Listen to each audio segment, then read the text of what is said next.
This is Louis Armstrong talking to all the kids from all over the world at Christmas time.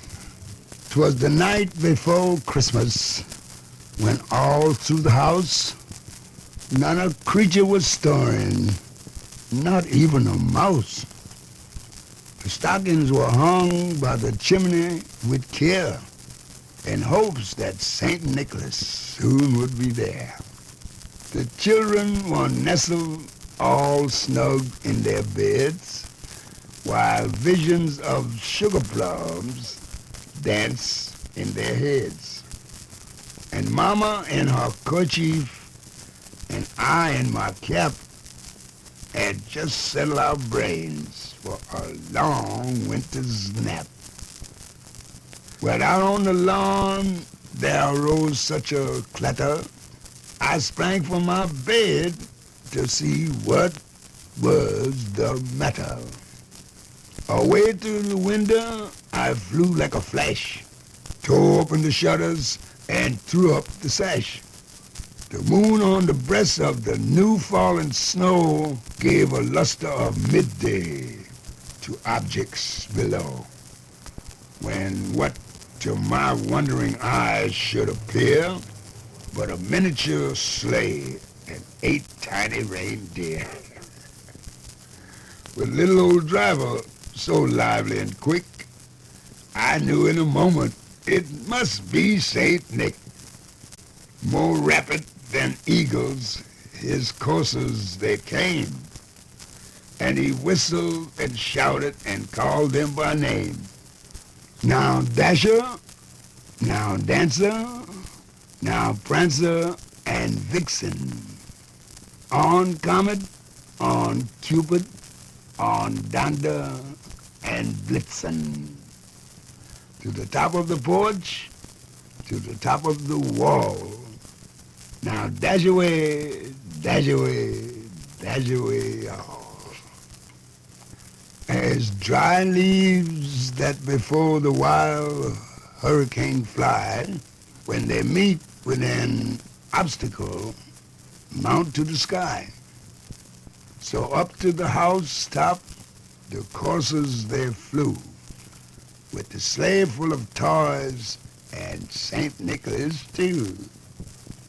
And then in a twinkle I heard on the roof the prancing, the pawing of each little hoof. As I drew my head and was turning around, down the chimney St. Nicholas came with a bound. He was dressed all in fur from his head to his foot, and his clothes were all tarnished with ashes and soot. A bundle of toys he had flung on his back, and he looked like a peddler just opening his pack. His eyes, how they twinkled, his dimples, how merry.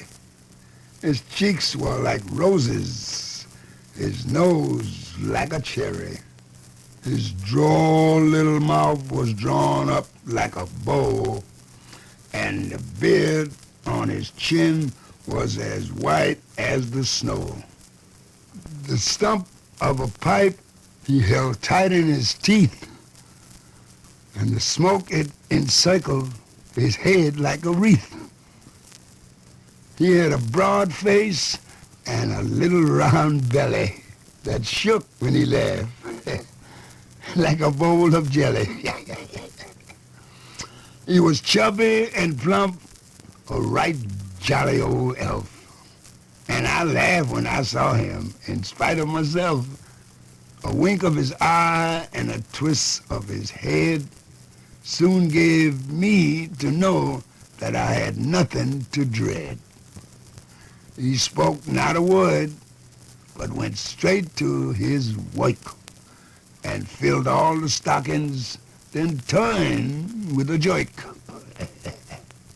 And laying his finger aside of his nose and giving a nod up the chimney, he rose. He sprang to his sleigh, to his team, gave a whistle, and away they all flew like the down on a thistle. But I heard him exclaim ere he drove out of sight, "Happy Christmas to all, and to all a good night, a very good night."